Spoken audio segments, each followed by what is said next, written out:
पवित्र आत्मा की 9 जीवन रेखाएं हैं जिन पर हम पुनर्जीवित होते हैं जब हम शरीर के किसी भी भाग के लिए मर जाते हैं।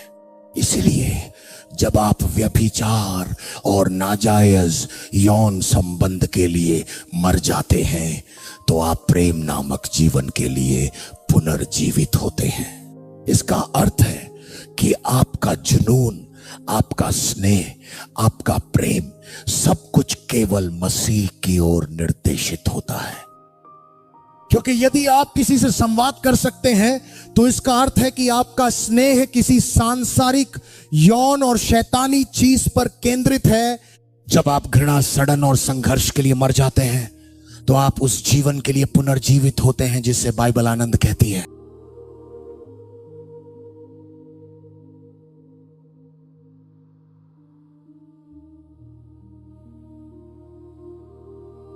यदि आपके पास प्रभु का आनंद नहीं है तो आप घृणा, सड़न और संघर्ष के प्रति संवेदनशील हो जाते हैं। प्रभु का आनंद ही मेरी शक्ति है, परमेश्वर की महिमा हो। इसलिए प्रभु का आनंद मुझे संघर्ष, घृणा और क्रोध के साथ आने वाली हर आग और अंधकार की नलियों पर विजय प्राप्त करने की शक्ति देता है। इसलिए प्रभु के आनंद के बिना मैं संघर्ष का शिकार हो जाता हूं। इसलिए यदि मैं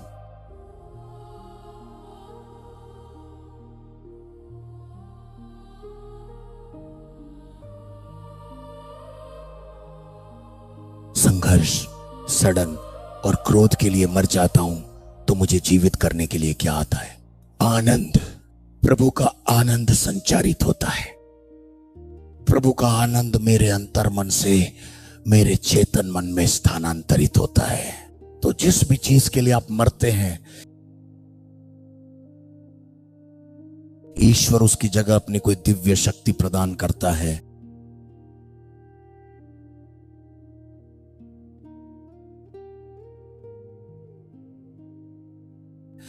जब आप राजद्रोह के लिए मरते हैं तो आप नम्रता नामक जीवन में पुनर्जीवित होते हैं। आप आत्मा में पुनर्जीवित होते हैं जिसे आत्मा का फल ईश्वर की संतान कहते हैं। इसे नम्रता कहते हैं। नम्रता एक आत्मा है। राजद्रोह क्या है? राजद्रोह वह भाषण या रवैया है जो विद्रोह को भड़काता है। स्थापित सत्ता के विरुद्ध विभाजन या बेवफाई। हमारे बहुत से विश्वासी विद्रोह की भावना रखते हैं। वे लोगों को परमेश्वर के नियमों के विरुद्ध जाने के लिए प्रभावित करते हैं। लोगों को सत्ता के विरुद्ध विद्रोह करने के लिए उकसाते हैं। परमेश्वर के घर में दिव्य व्यवस्था के विरुद्ध विद्रोह करने के लिए प्रेरित करते हैं। लेकिन जब आप में नम्रता का फल होता है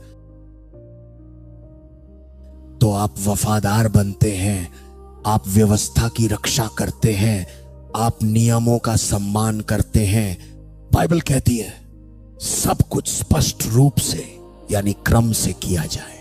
जो व्यक्ति व्यवस्था का पालन नहीं कर सकता वह मूर्ख है, वह वासना या शरीर के साथ एक ही क्षेत्र में है।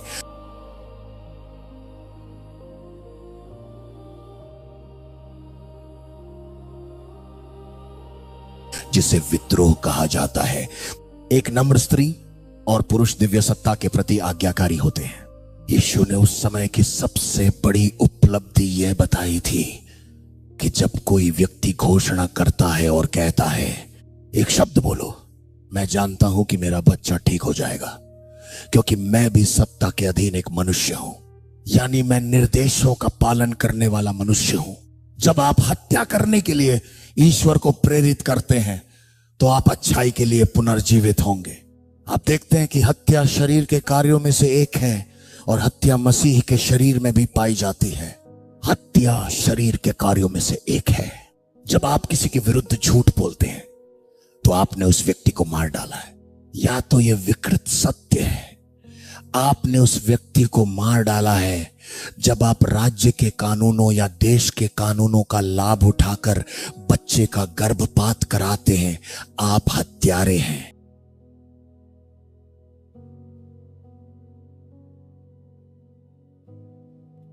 आपको उस जीवन को लेने का कोई अधिकार नहीं है जिसे आपने जन्म नहीं दिया है।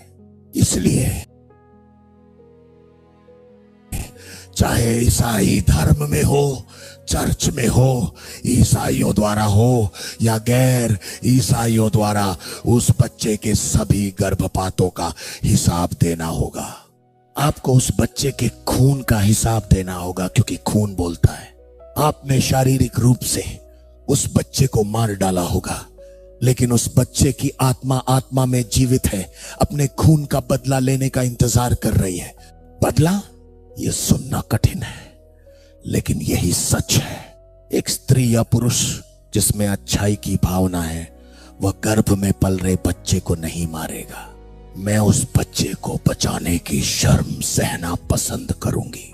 मुझे पता है कि मैं चर्च में अपना पद खो सकती हूं, मुझे पादरी के रूप में अयोग्य घोषित किया जा सकता है, लेकिन महिमा का मुकुट है, वो आपके जीवन पर आएगा लोकप्रिय मार्ग न अपनाने के लिए।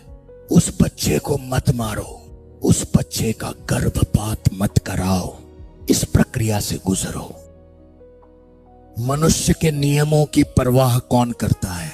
जब मनुष्य के नियम परमेश्वर के नियम के विपरीत हो तो उन्हें त्याग दिया जाता है, अवज्ञा की जाती है, विद्रोह किया जाता है। यही कारण था कि शद्रक, मेशक और अबेदनेगो आग में जल गए। यही कारण था कि वे लियोन्स के डेन नामक जेल में नीचे की ओर जा गिरे। आप मुझे सही सुन रहे हैं? हाँ, उन्होंने अच्छे नियमों का पालन किया, लेकिन जब बात उस नियम की आती है जो उन्हें विद्रोह करने के लिए उकसाता है, तो सर्वशक्तिमान परमेश्वर के नियम के विरुद्ध विद्रोह करने की वह राजद्रोह की भावना जागृत हो जाती है। हे प्रभु, हम आपके विरुद्ध विद्रोह करने के लिए तैयार हैं। हमें परवाह नहीं कि हम किसे नाराज करते हैं। जब परमेश्वर प्रसन्न होते हैं और कोई भी मनुष्य का नियम मुझे परमेश्वर के नियम के विरुद्ध विद्रोह करने के लिए प्रेरित नहीं कर सकता। यदि इसके लिए मुझे अपनी जान भी देनी पड़े तो भी परमेश्वर की स्तुति हो। अच्छाई तब आती है जब हम उन सभी चीजों को नष्ट कर देते हैं जो हमें हत्या करने के लिए उकसाती हैं। जब आप विद्रोह करते हैं, जब आप किसी के विरुद्ध झूठ बोलते हैं, किसी के बारे में चुगली करते हैं, किसी के पीछे जाकर उसके बारे में बातें करते हैं, भले ही किसी ने आपको मार डाला हो, लेकिन उस व्यक्ति ने पश्चाताप किया है और परमेश्वर ने उस अतीत को मिटा दिया है, लेकिन आप अभी भी किसी के अतीत का सहारा ले रहे हैं, उसका इस्तेमाल उसके नए जीवन को प्रभावित करने के लिए कर रहे हैं। उन नए अवसरों को भी जो परमेश्वर ने उसके लिए लाए हैं, आप उस व्यक्ति के चरित्र और प्रतिष्ठा की हत्या कर रहे हैं। पश्चाताप करने के बाद भी यह एक प्रकार की हत्या है, क्योंकि जब आप किसी के चरित्र की हत्या करते हैं तो आप उस व्यक्ति को पूरी तरह से मार देते हैं। इसका मतलब है कि जिसके सामने आपने उसके बारे में झूठ बोला है, वह उसे उसी नजरिए से देखेगा, उसी नजरिए से समझेगा। आपने उसे मार डाला है। हत्या केवल बंदूक से गोली मारना या चाकू मारना ही नहीं है, नहीं, आप किसी की प्रतिष्ठा को हमेशा के लिए नष्ट कर सकते हैं। इसका मतलब है कि जिसके सामने आपने उस व्यक्ति की प्रतिष्ठा को नष्ट किया है, वह उस व्यक्ति से कभी कुछ नहीं पाएगा, वह उस व्यक्ति को कभी महत्व नहीं देगा, वह हमेशा उसे उसी नजरिए से देखेगा जो आपने उसके बारे में कहा था। इसलिए सावधान रहें कि आप दूसरों के बारे में क्या कहते हैं, सावधान रहें कि आप लोगों के साथ क्या करते हैं। सावधान रहें।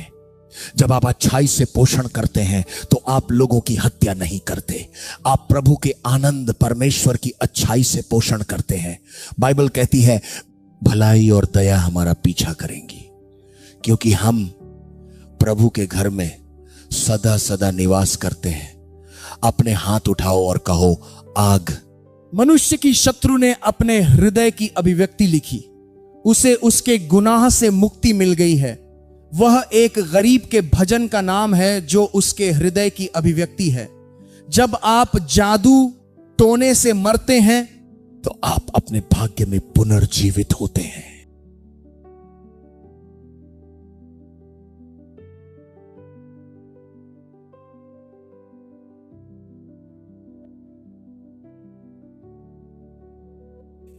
अधिकांश ईसाई संसार निर्माण के बजाय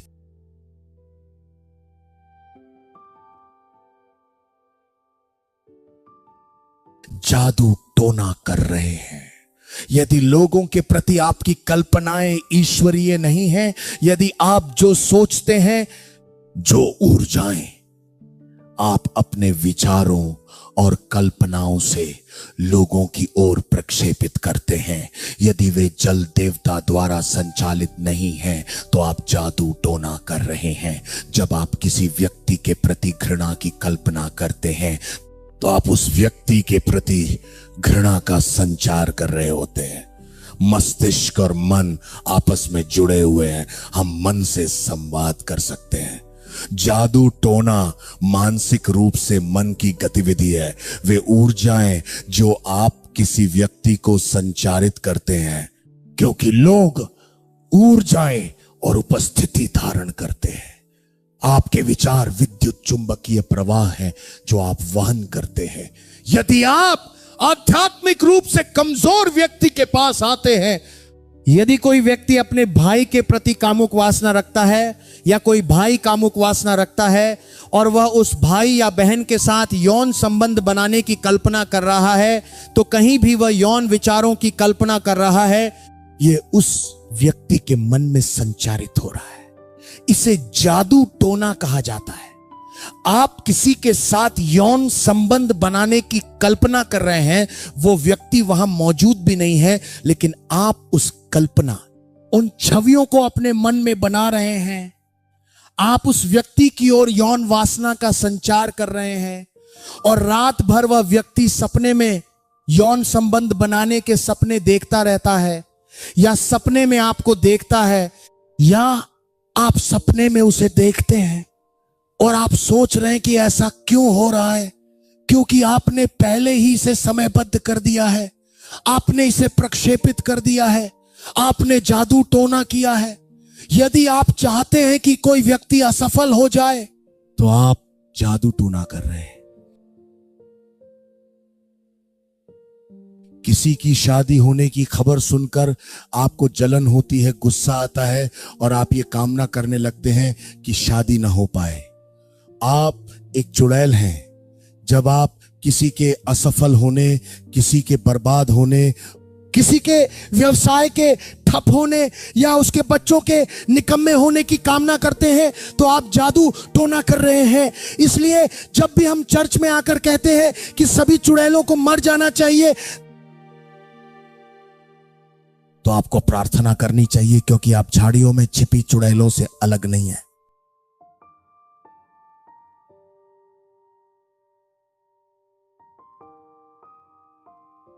प्रेरित पौलुस ने चर्च में जिन शारीरिक कार्यों का उल्लेख किया है, उनमें से एक जादू टोना है। और यदि आप मन के जादू टोने, इच्छाओं के जादू टोने, अपने साथी भाइयों और बहनों के प्रति क्रोध और रोष के जादू टोने से नहीं मरते, तो आप विश्वास में पुनर्जीवित नहीं होंगे। जब आप अशुद्धता और वासना से मर जाते हैं,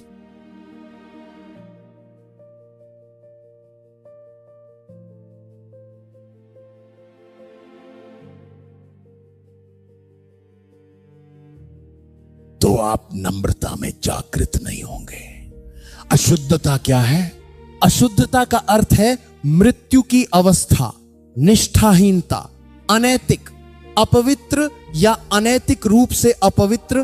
क्षमा करें। यह स्वच्छता और पवित्रता के विपरीत कार्य करता है।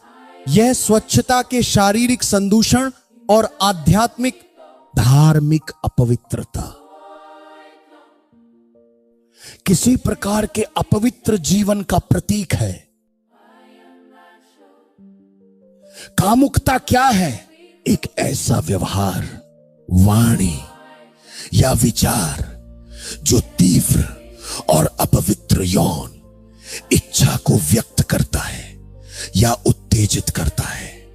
यह उस संदर्भ में है जो चौंकाने वाली अनैतिकता या निर्लज्ज आचरण का वर्णन करता है या उसे उजागर करता है। यही कामुकता है। अपवित्रता और कामुकता से मुक्त हुए बिना आप नम्रता नामक आत्मा को जागृत नहीं कर सकते।